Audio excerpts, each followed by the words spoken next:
So doing one of these home inspections, what's the typical cost of something like this? So normally, like a condo inspection is about $350. Okay. A single family starts about $450. Okay.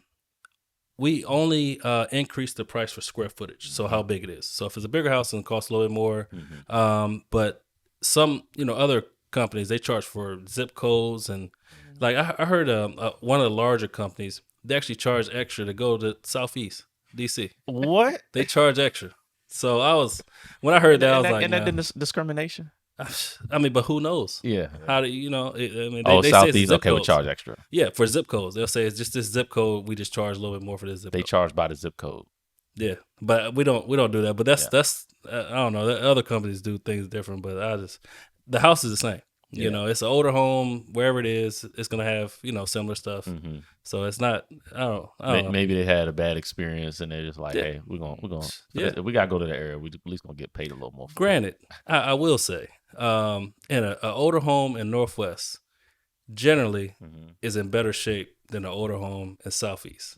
And the main reason for that is just the maintenance. I think if you spend more, like if a higher ticket cost house, you'll either have more money to make the repairs, or you're more inclined just to make the repairs. Granted, like if you're you may not have as much money to make ends meet. Maintenance of your house may not be a possibility. Right. Or if you're renting. It's just a rental property, then a lot of times that maintenance falls on the landlord. And it could be slumlords. Yeah, it could be slumlords. It could be slumlords. So it's like most $1 million houses aren't rentals. You know what I mean? So it's a lot of things are just at play. And I understand it, but I don't think that's fair. So do landlords reach out to you a lot to do inspections between them getting another renter? Good ones do. Good ones do? Okay. But most times, no.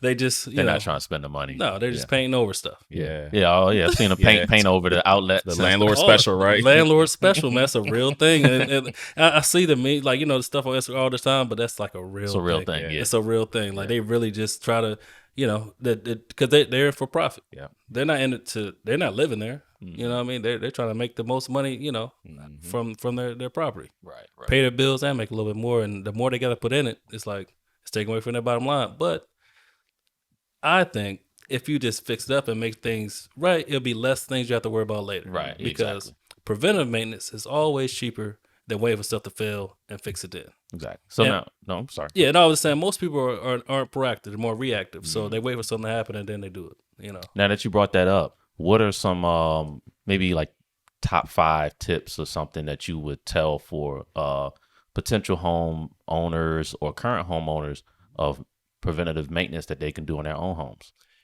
First, I would start with the most expensive things. Okay. I would start outside with the landscaping grading, make sure water's flowing away from the foundation, make sure it's not a lot of shrubbery and trees and things like that, because you need sunlight to evaporate water. So if you have a lot of trees and shrubbery, that the sunlight might not get to your foundation. So water may sit there longer.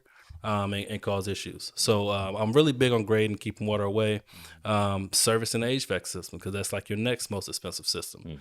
And then just going through this minor things, make sure it's not any leaks. Okay. Make sure you don't have any holes or gaps or openings to the exterior. Those are the type of things you can kind of see with your naked eye. You can walk around and see holes or openings and things like that. You can have someone look at your HVAC system. I think that's where I would start. Okay. And those gaps that we're looking for is because we don't want water intrusion or pests or pest, mice or things like that. Do you recommend when you're having like your hot water heater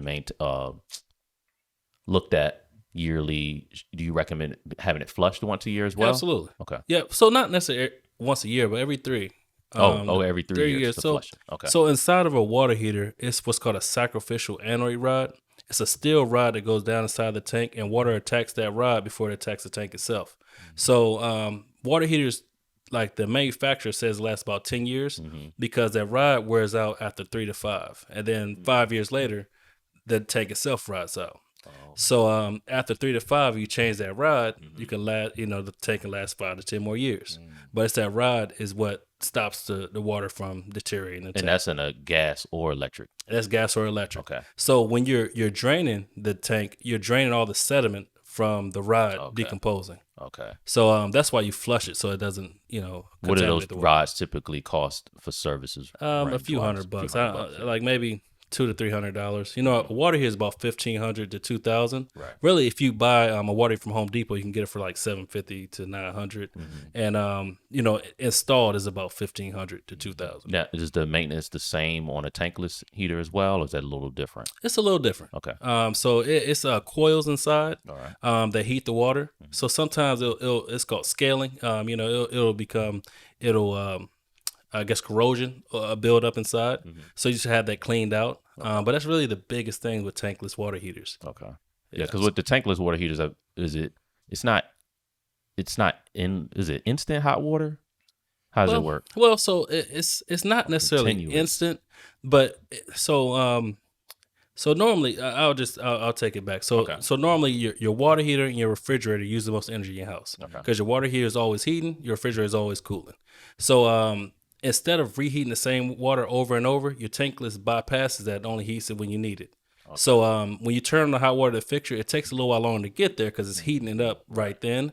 But once it's going, it'll never run out. So you can let it go for 10 hours and it'll always have hot water. So it's heating it as it's sending as it goes, as it's distributing the water. Yep. So yeah, that's so it's extremely efficient.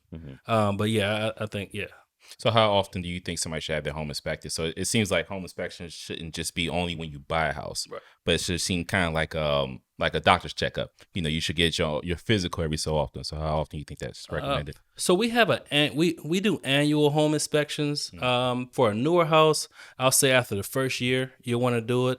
But after that, I wouldn't say every year. I'll say maybe every 5 or something like that. Or if you have a major project, or if you see water intrusion, like you see a leak coming in, or if you're doing a renovation or something, you just want to have someone to oversee it. But normally, if you have an inspection, I'll say at least every 3 to 5. We like I said, we do annual inspections, but that's if it's an older house or something.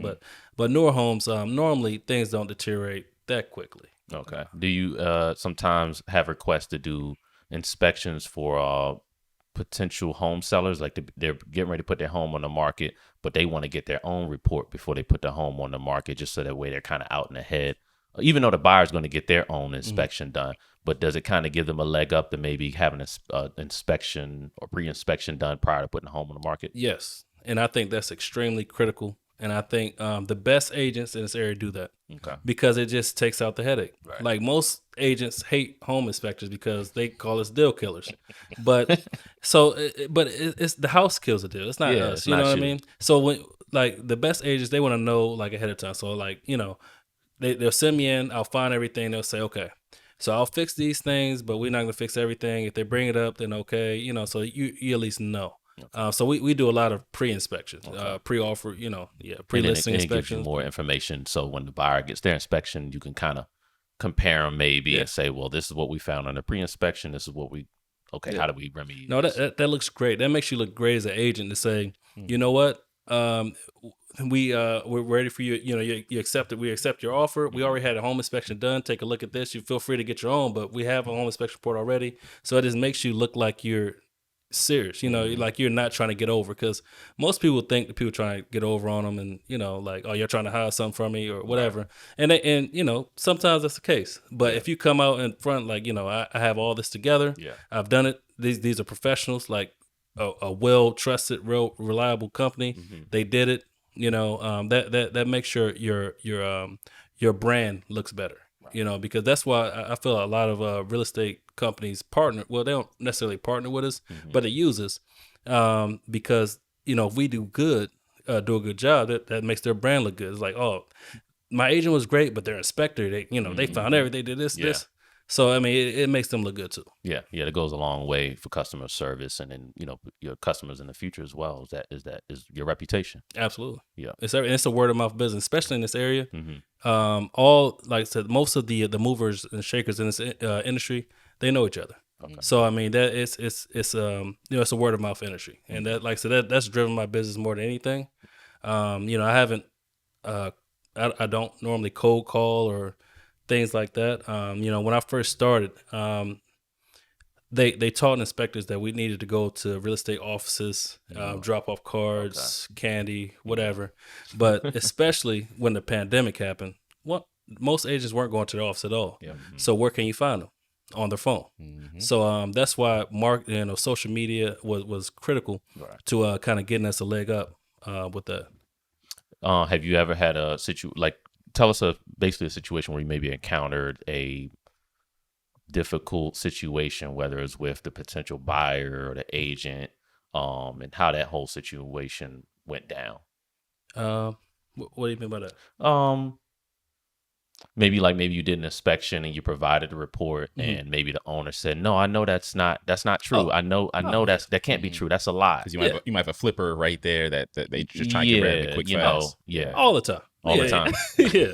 So, but pretty common. Yeah, but the beautiful thing about our reports is we include pictures and videos. So, like, you can say I'm a liar, but this is the picture of it. Yeah. You know what I mean? Like how can you discredit like this? You know, so that happens, but I always recommend, even if people get contractors or whatever, I always get 2 or 3. Get 2 different, opinions. If you don't believe me, call someone else, and saying we can end it there. So that happens though all the time. Now, are home flippers, do you scrutinize them a little bit more just because there's a stereotype with home flippers where they come in, it's basically like they're slapping lipstick on a pig or whatever, like, oh, let's just paint this, put some new floors in, and make people want to ooh and ah, all of that. So do you approach? Not really. Okay. I'm not biased. When I let the house tell a story, man.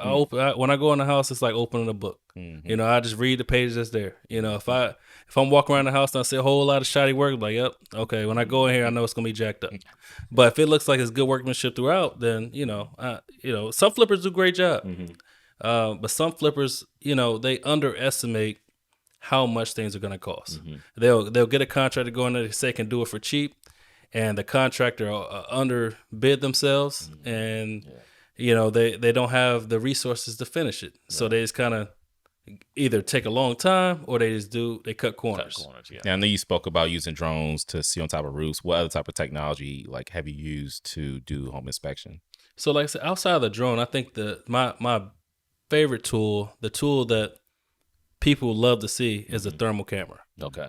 Because the home inspection is a non-invasive visual inspection of readily accessible systems. So pretty much we can only look at stuff that's there that we have access to.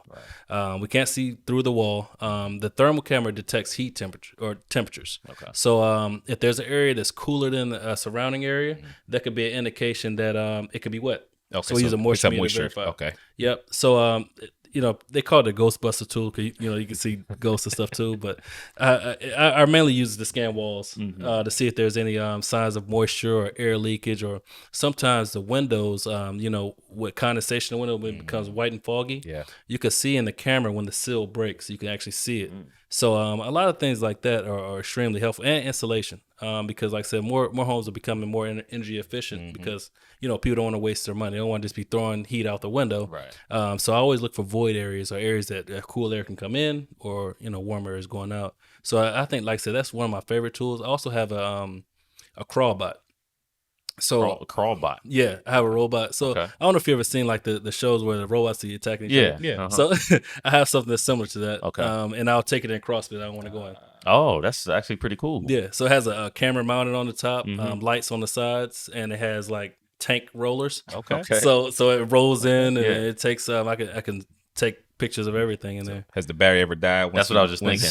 Got going and grab. So I haven't used it in a little while, and a situation like that did happen. So it was in a crawl space I really, really didn't want to go in, and it went in, and I think it was plastic or something got stuck on. Okay. And I don't know if it flipped over or what, but I could not get it out, and it was probably my most expensive tool. Oh, so you actually lost? It was a loss? No. Oh, okay. I had to go get it. Okay, you did have to go get it. So it's like, after me having to go in and get it, it's like, I might as well just go in and do it myself. Yeah, you can't never 100% rely on it because it's a possibility. But it was the coolest thing I ever seen, so that's why I got it. But practicality, it just, it wasn't as practical as I thought it was going to be. What about the drone? I know it takes some time to learn how to fly that. You ever run into a tree or anything like that? So with so I probably had 15 drones. Oh man! So I started with the cheap ones. Okay. I got all the little flimsy ones with the big wings on the side with the circles, and they go up and the winds just take it wherever. Those are the worst ones because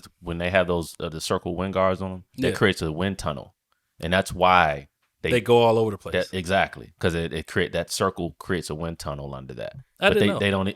A lot of people don't know. You basically learn, and you'll learn. I mean, I've had that happen. So yeah. But now those my are trash. Drones, I don't use them. I throw them in the trash. Yeah. But now I have 5 drones on the app now. I have 3 DJIs and I have 2 Autel Evos. Okay. So those I can put them up with 40-mile-an-hour winds and they won't go anywhere. Which DJI ones do you have? I have the big one. I don't know. I have a mini, a big. Okay. I don't know the types. Okay. But I have I had the first one that came out, the Maverick, the Mavic Pro, and the Mavic Pro 2, and I have a Mavic Mini or something like that. Okay. Yeah, but I don't really use those as much either. But you have them just in case. I have them just in case. One piece of gear. Because like when I'm doing photography and videos, like always a rule of thumb, you never leave the house without 2 cameras. Because if one or that's your tool, so one goes down, you can continue to do the job. Yeah. So you say 5 drones. Yeah. You got a big leg up. Like, hey, this goes down. I got another one in the stable. And also I have 2 different vehicles that go. So when my partner goes out, he has one. When I go out, I have one. I keep them either. I don't keep them all in the truck. I keep a few, home. But I'll keep 2 in the truck and one with him. And we're good to go. I normally keep a few batteries for sure. Yeah. Because batteries, they don't last long in drones. No. So I normally keep a few batteries, but honestly, knock on wood, I haven't had any problems with. I haven't crashed any of the good ones. And it hadn't got stuck on a roof or nothing like that. Well, actually, I did lose one in a tree. Okay. Like a tall tree. Oh. So I didn't lose it. Luckily I was doing an inspection. I was by myself. Mm-hmm. The agent wasn't, the agent or the client were there. Mm-hmm. I lost it in a tree and it was so high I couldn't get a ladder. Mm-hmm. So I was just throwing rocks at it. I was out throwing rocks for about 30 minutes. Wow. I actually have a video on Instagram where I was throwing rocks. But I finally hit it. It fell down. I caught it. It's still and you caught it too. And I caught it. Wow. And it's still in operation. I wonder if the neighbors like, what the heck is But we're in the country. We were in the country. It wasn't much around the house. Where was that at? You said the country. I think that was like way out. I don't know if it was Bryan Roads, but it was somewhere way out. Like Mechanicsville or something. Something like that, okay. I think. I'm down in that area a lot too. It's nothing. It's country. It's super country. Yeah. Wow. For sure. I'm from the country, so I don't mind it, but that's why I know I don't like mind it either. It's quiet. I know I gotta be on my P's and Q's because it's something. It could be something wild out there sometimes. So yeah. Talk about a little bit. You also have some crew as well, about the importance of having that crew and how does that make the business kind of run more efficiently. So that's been extremely critical. So we're one of the only companies that come with multiple inspectors. Okay. That's completely unique to this area. Mm-hmm. We normally do like 4 to 5 inspections every day, and I know when I first started, that would have been impossible on my own. So now having a team to be there with me, like when I'm looking at the big stuff, they're checking the outlets, doors, and windows. Okay. They're doing the things that that are, I guess, minuscule. The smaller things. And I have a third person. So like, say if we're crunched for time and the appointment's maybe far away, they can go get it started, and I'll come in and I'll kind of overlap. Yeah. We're just kind of keep piggybacking them till we get it going. So that's the only way that I'm able to do 5 inspections a day. I definitely can't do it on my own. Yeah. So that is extremely helpful having people with me. And how long does a typical inspection take? By myself, about 2 hours. Okay. For a single family. With the team, maybe hour and a half or so. Okay. But I say it cuts down about 30 to 45 minutes. So a lot of times the agent's like, you're done already? Mm-hmm. Like they come out with the chair, they'll sit out with the newspaper because a lot of inspectors sometimes, like the older inspectors, they work for the larger companies. Okay. They take 4 hours to do an inspection. Really? For what? And they're doing it by themselves. Yeah, but there's still no reason for it to take. So I realize most companies get paid hourly. Oh, okay. So I'm not getting paid for my time. Yeah. I'm getting paid for flat rate. Yeah, I'm getting paid for what we're doing. Square footage of the home. Yeah. So I think that's why that was the biggest difference. They're getting paid.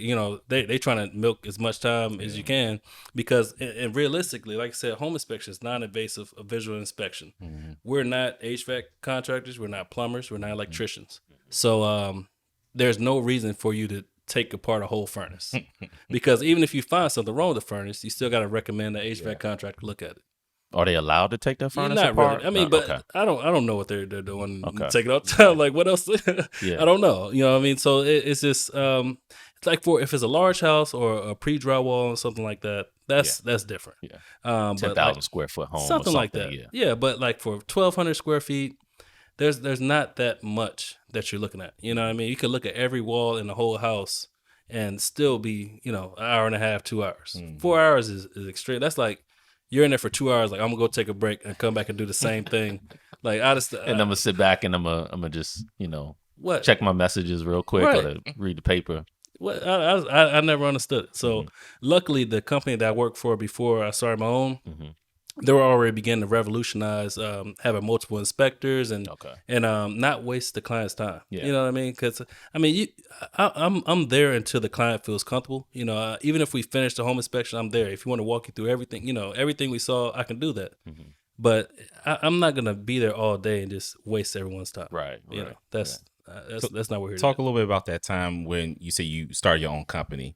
What was the reason for starting your own company, and were you nervous, going out there venturing off by yourself? Yeah, so at that time, it was, I was living with my mom. I had aspirations of getting my own house and kind of growing as a man. Yeah. And I wasn't being compensated properly. I wasn't, being paid. So that me being an owner now, I understand it kind of ups and downs. You got to pay bills and things. But then it was like, I'm doing the majority of the, I'm doing a lot of inspections. I'm bringing in a lot of money, and I didn't have much to show for it. So I think that was a critical moment that honestly, when I quit, the very next day, I filed my LLC. I did everything. I got completely set up. I had GoDaddy for my website. I built my website on my own. I asked my mom for I think my insurance was like $500 or something. She gave me $500. I asked my dad. My dad I think gave me the other $500 for something else. I think for a camera, for my first thermal camera. And so after that, I did one inspection and I bought a Radon. I did another inspection. I bought the mold kit. I did another inspection. I just kept reinvesting. And and that was like for maybe a year. Yeah. So in that first year, I bought the majority of my tools, and I felt good about it. I didn't have Gucci and Louis yet. Yeah. You know what I mean? But like I had all the things of a company. Yeah, you needed. had what you needed. You know what I mean? Yeah. So that's what I did, to kind of get me going. Yeah, I think in any time when you're starting a business, that first year when you say, "Hey, this is the year I need to get running," that first year is very critical. I'm not gonna say it's not a make or break year, but it's really like, "Hey, I'm gonna be able to make this work." Yeah. So once you cross that threshold for that first year, when did you get into like a mode where he's like, "Hey, I'm comfortable doing this full time on my own"? Like, did it feel like you were uncertain at first? Did you have a lot of family support behind you, or did you have some family saying, "Hey, you should probably go do something 9 to 5 because that's consistent"? Did you have any pushback on that? Oh, absolutely. Okay. My family, when I was thinking about doing, when I was planning on quitting, they was like, "Oh, you should work for the government. We all work for the government." Always the You should go government. work for-" I was like, man, no. I was like, man, I've been honing these skills for 5 years. This is all I know. It's all I want to do. And honestly, I didn't have any backup plan. Like I didn't. That was all I wanted to do. Is all I know. So that was all I had from day one. Yeah. So I mean, I didn't have the luxury of thinking It's that like, I got to make it work. Yeah, I mean, and honestly, I think that was my biggest blessing because it was no way I couldn't succeed. Like if I don't succeed, I don't eat. Yeah. We don't survive. You know what I mean? It was no way. Yeah, you had your back against the wall. He was like, "Well, I got to shoot my way out." Yeah. And I had my mom. She's been supporting me, from day one. But like I said, that was like a family friend that I worked for. So everyone didn't completely support my decision. I did. I trusted myself. I knew that I'm not trying to get over on anybody, or I always appreciate what that company taught me, what it did for me. I wouldn't have known about this without it and everything. But at the end of the day, I'm a man. You know what I'm saying? I can't, no matter what, like I just can't go. Yeah. So that was that. Now it's like I think everyone see the vision Of course. But after, at after first, a lot of the hard work is done. yeah, at first, no, I ain't have much support, not at all. Not at all. I mean, that's honestly the beautiful thing about this area. I found a few agents that really rock with me. I didn't. I was never the type to go after like the people that was working at the last company. I didn't go. I didn't call them like, hey, I'm at another company now. I'm starting this. I started. I try to find my own lane. I reached out to different people. Like I said, I was on Instagram, social media, and that's one thing that the last company that at that time they weren't big in social media. So I tried to get into that, and that like I said propelled me, put to a whole nother lane that I'm not stepping on anybody's toes. Like we're good. Right. We're able to be self sufficient on our own. Right. Now, running a business is a lot of work. Obviously, a lot of people just see the wins. They don't see the stuff that's done on the back end to keep the business running, whether it's prospecting new clients, payroll, hardest thing is payroll, taxes, just all of that. But also, how do you make time for family? Like, how do you do you have that family business balance that everybody's trying to accomplish, which is almost like impossible? so that's that's something that I'm constantly working on still today. Because I don't have a guaranteed check. It's a work in progress. It's a work in progress. It's a work in progress, absolutely. So as my son gets older, that's my goal, to spend more time with him. I'm with him, every week, of course, but I want to have more time with him. I would love to be there with him all day, every day. I love being with my family, but in reality, it's like, if I don't work, I don't eat. And a lot of times I have to work on the weekends, and, people are like, dang, you work every day. But it's like, I didn't do much Tuesday, so now this Saturday or Sunday is going to have to make up for it, and like I said, I don't have sick days. If I ever want a vacation, then what do I do? It's out your own pocket. Yeah. Then it's nothing going back in it until until I get back. Yep. So it's just like it's hard for me to be away from it and still survive. You know what I mean? So I think that's my main goal for this year is to set aside more time for my family, because we're at a place in the company that we're doing well. We've grown, we're sustaining, we made it through a lot of different ups and downs in the markets. So I kind of can predict. The pandemic. I made it through pandemic. So I kind of predict when things are going to slow or when they're going to be, So I'm planning things around like how the market has been historically in the past, to kind of give me more, I guess, time to to spend with the people that matter to me. I'm doing it for them, Right. but it's hard to show that while you're doing it. Yeah. Same. I'm the same boat. Yeah. But I know that feeling when you want to go on vacation. Most people, like you said, they're working 9 to 5. They get paid for their vacation, so they don't really got nothing to worry about in the world. But you say, hey, we're going to Disney for 4 days. You're still taking emails. You're still checking your phone. Like I'm like, I'm not gonna take my laptop, and I still take the laptop with me because I'm like, you never know, or you somebody call you, like, hey, I gotta take this call. This might be a customer and stuff. So it's like that never ending kind of grind. Like, you might have some time off, but you never disconnected. You're never totally ever disconnected. Because it's your business. It's who you are. It's your baby, right? Yeah, it's your baby. You take pride in having good customer service and being there, because if you're not there, somebody else will be there. So it's like, if you want to capture as many people as you can, right? You're not gonna get everyone, but you want to capture as many in the net as you can. So that it's tough. I definitely answer emails and I'm on my phone sometimes. I'm disconnected. My last vacation I went on, I disconnected. But like you said, it's hard because people fall through the cracks. If you don't answer today, like, they're gonna use them. On to the next one. What they like them, and then they might never come back. Yeah, exactly. Yeah, because you might be like, I took that time off, but I saw that email. I'm like, oh, no, they're not. They probably found somebody else. So where do you hope to see the company in the next 5 years? So honestly, we've been close to our financial goals, at least $1 million a year. But that's really, I want to break through the ceiling of the $1 million a year. Like I think we're at about 2.5 total million. Since the company's been here. Right. So that's my goal is $1 million a year. We want 2,000 inspections, and I want 5 home inspectors. Wow, 5 home inspectors. Okay. That's my goal. So it's really a numbers game. Mm-hmm. It's only so many that I can do so many home inspections I can do in a year. So the only way to do more is to get more people. Bigger team. But the scary part about that is now you got to pay Bigger payroll. Yeah. So bigger liabilities. Yeah. So once you grow, and what happens if you grow and you add all these people, Expenses. and then business slow down. Yeah.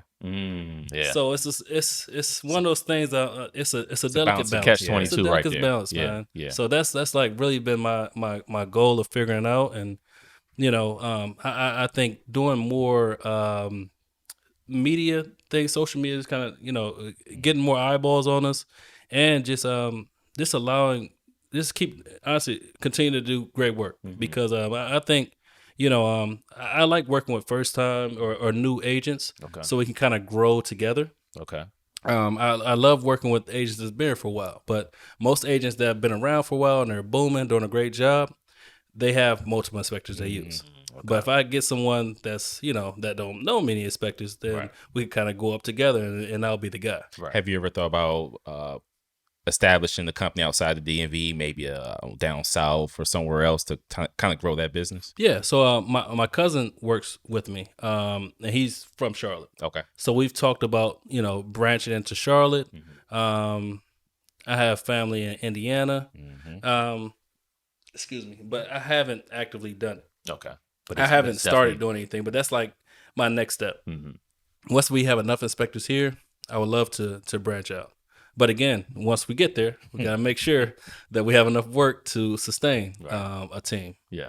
So that's the. I mean, and I don't think it'd be a problem, but that's just like you just kind of want to be mindful of it. I think that's my biggest thing I think about. Okay. Do you keep your eye? I'm pretty sure you keep your eye on like the real estate market constantly because it's constantly changing. Yeah. It's like picks up, slows down. Yeah. So how have you been able to kind of ride the storm of the constant ups and downs of the real estate market? So the beautiful thing about us is we don't only do home inspections. So we do a lot of environmental. So we do mold remediation, we do air quality testing, we do radons. I think those things that were kind of helped us, through, like the slow times, especially like with government or like large companies that have, more remediation, that they need. That's that last year was very helpful. And they have almost unlimited funds. So. Yeah. So that's definitely been our goal to kind of get more of those for sure. But I think environmental definitely is been the thing that's kind of holding us steady. Now, when you're doing those environmental projects, what are you normally looking for? Like you said, I know you say looking for mold, but are these like maybe large commercial buildings? Like you said, government facilities and stuff. Okay. Or foreclosures. Foreclosures. So that bank-owned homes that are foreclosed before they put on the market and sell, if it has a lot of mold, you can't sell it like that. Yeah. So I deal with a lot of foreclosures, mainly, and banks. I know you see a lot of crazy stuff on those. Oh my goodness, they're terrible, but it's awesome. Yeah. So I mean, it's something that, like I said, that was my first love, was environmental. Like with mold and air quality, that was like before anything, I became an indoor air quality specialist. So at this point, we're pretty knowledgeable about all the things that can affect air quality inside your home. So what sets your company apart from all these other home inspectors? I think it's our knowledge base. Okay. Because most home inspectors are just home inspectors. Most home inspectors don't, have a large variety of certifications to do outside work. So like I said, the beautiful thing, the great thing, that I'm very happy about is that I started with environmental. So I that's like ingrained in me even before home inspection. And once I got the home inspection, everything came full circle. It's like, I got it. That all makes sense. Like, why is there little mold specks on the wall? Like, it's because air quality. Oh, it's probably because the humidity from the HVAC system or mold, water intrusion and things like that. And, everything is kind of goes full circle. Tied in together. Yeah, it ties in together. So, I mean, sometimes, an inspector may see like something that looks like mold, but they can't say. They don't know for sure because they're not trained in it. You know what I mean? Okay. Or if they see it, they can't test for it because they're not certified to do so. So I'm able to like, not necessarily. Well, yeah, they're like add-ons, like upselling almost. So we do a home inspection and we see mold, like, oh, you should do an air quality test. Okay. So we that's an added service, and then we have a basement or you're in Silver Spring, I recommend a radon. Most inspectors have to either send it out to another company or something. really? But yeah, A lot of inspectors don't even do the radon. No, because you have to be certified. Yeah. You got to take a okay. test, and it's fairly. It's not. You can't just come off the street and take it. I'll say it's not impossible, but Yeah.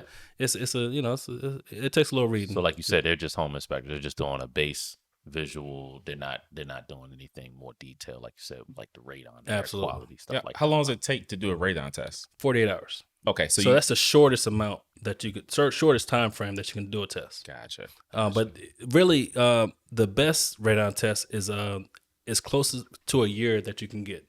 So some companies offer long-term tests, and they measure the whole year, and they'll get a reading. They'll say it fluctuated this time of year and things like that.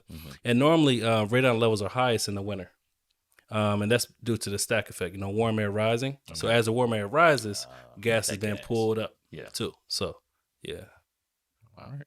So I know you're ingrained in work. You work in 7 days out the week. Oh yeah. What do you do to disconnect? Shoot, man. Say I don't. I really, I play video games a little bit. I like Call of Duty. Okay. I also like golfing. Okay. I'm not great, but that's like an escape. Yeah. So I like bowling. Okay. What you average in bowling? I used to be a 200 bowler, Okay. but now I'm about a 130, 150 Okay. bowler. You got those bumper guards up now, huh? I'm not great now, man. But like this year, my son just turned 3, so I want to start doing more like sports and stuff. Yeah, I more want hands-on, to coach. I want to coach him because I was I ran track, played football, high school and college. So that's something that I think that's going to be a new passion, is coaching and seeing how he develops. I think that's gonna that's gonna definitely make me happy to kind of be more hands on with that. So that's part of the reason why I want to make sure that I can put aside enough time to be what I need to be for him. Gotcha. Be the family man. Yeah, man. That's everything. That's all you got. Got it. So let's get into some other things now. As far as like, okay, we talked about you disconnecting. Like what type of are you a movie guy, music guy? Music guy. For Music sure. guy. Okay. I love music. I like movies too. I can't make it through a day without music. Okay. But once I'm lounging and relaxing, I'm watching shows, movies. What shows are you watching? BMF. Okay. Power. Yeah. Those are my favorites right now. Snowfall. See, I haven't gotten into it. Okay. But I keep saying I want to, but I haven't. I like Godfather of Harlem. Yeah, it's really good. I like that show. What about The Wire? Did you watch that back in Yeah, the day? That's like the OG. Yeah, That's you OG. got to pay homage to that. Yeah, and that's right here. That's right down the street. Exactly. And I'm in Baltimore at the time, and it still looks the same. You're like, oh, that's where the so and so scene happened, right over Ain't there. much change. Right, it's still there, man. Yeah, I guess For the only sure. thing that's gone is the towers. Yeah. Right. What about music? What type of music you listen to? My favorite rapper is Wayne, but Okay. that's But I also listen like Dirk. Okay. I like J. Cole. I like Kendrick. Carter 1, Carter 2, Carter 2, Carter 2. 3. Mm-hmm. Yeah. Dedication. Going back to them. I like Pooh Shiesty too, man. I like to get into a little of that. That's some the young here and boy there. now. Yeah, here and there. I like Pooh. Everybody got a shicey mask on now. Yeah, but I think those are like my guy. I also like Joy Badass, man. Yeah. Joy Yeah, I Badass like pretty that. solid. Mhm. Yeah. It's pretty He's solid. more up my alley. Yeah, no, that's my guy. So that's why I listen to when I'm riding around, like doing home inspections. Because I try not to, early in the morning, I don't want to hear too much gangster stuff, man. Like that's like more of a celebration. Like end of the day, like Right, when the we job back. is done. Yeah. Yeah. But when I'm getting there, I gotta have like my thoughts and everything kind of slow. Trying to get locked in. Yeah, get locked in. Nothing too crazy. Wow. Yeah. Back in the day, I was interested myself in doing home inspection, But the problem that I had was I just didn't understand where to start. You know, I didn't know where to go. I didn't have a mentor to say this is how you get into home inspection. So is there for somebody who's interested into getting into the business, how could they reach out to you any type of way to get some type of knowledge or anything? Absolutely. So we're in the process of starting Sentinel University. And that's for prospective home inspectors that want to kind of learn, kind of get their feet wet in the industry. It's more of it's not really. So I'll go back. So we're part of a international home inspector organization called InterNACHI. We base our scope, our standard of practice from them. So that's where I got my base of knowledge. Okay. They give you certifications on all the different systems of home. You pass tests and they were great. The only thing that I was missing after I took that pass all the tests on that site is the actual how to do a home inspection. Okay. So our Sentinel University is going to be more of a how-to. Okay, so practical side. After practical side. Yeah. So we'll actually take you on a home inspection, or we'll show you videos or whatever, of how we do a home inspection. Okay. I think once if people have the knowledge base, the next step is what do I do next? So I think, like I said, that's gonna be big for this upcoming year. That's great. That's great, because it's one thing for somebody to give you a Zoom session or video, but I think it's always good to get that hands-on experience. That's when you actually retain information of how you do stuff. So absolutely, I think that definitely stands out as a benefit. Absolutely. Right. What is the future for the home inspection industry? Do you see a lot of changes over the last 5 to 10 years? Have you seen any changes? Do you think that automation might have any effect on the home inspection industry? No.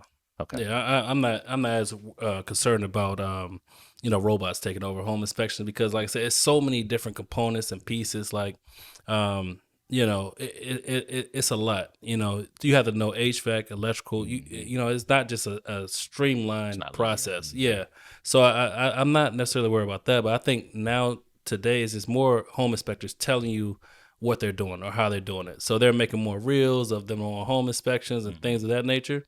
But I feel like what's missing is the teachable point. Okay. I see people either talking about crazy things they see or posting crazy pictures, but like I said, it's the teaching. It's not teaching. It's not. You're not like if I've never done a home inspection before, like where do I go? Like who could I follow that could teach me something, not make me laugh or see, like where can I really learn some good material that I could take and use. Right. Like even me, like in the past, like I would say, I'm doing a home inspection, look at this water heater, it's rusted, corroded, it shouldn't be like this, the sign is messed up, stuff like that. But I haven't really broke down of, all right, so you have a water heater here, it's a gas water heater. You have the flue on top. When the gas is burning, it's going out of here. So when I'm looking at the flue, you want to make sure it's all connected. It's not loose, gaps. When I'm looking at the bottom of it, you don't want to see rust, scorching, corrosion. That could be a sign of this, you know what I mean? So I think that's the aspect that I'm missing, is just breaking down everything so people can like, you know what? I looked at this video and I learned something. Yeah. You know what I mean? Yeah. So that's what I want. Nice. Now, folks want to find out where you they want to look to hire you to do a home inspection, whether it's real estate agent, homeowner, or to reach out to you for consultation. Like I said, they're interested in becoming a home inspector. Where can they find you on social media? So on social media, I'm at the home inspector with underscores in between each word. So _home_inspector.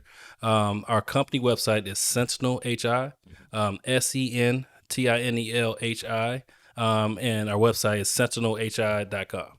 Okay. So that's where you can reach me. His phone number's there as well. Okay. Excuse me. And you cover the entire DMV? Yep. So we're Baltimore to Fredericksburg. Okay. Yep. So we're going pretty far.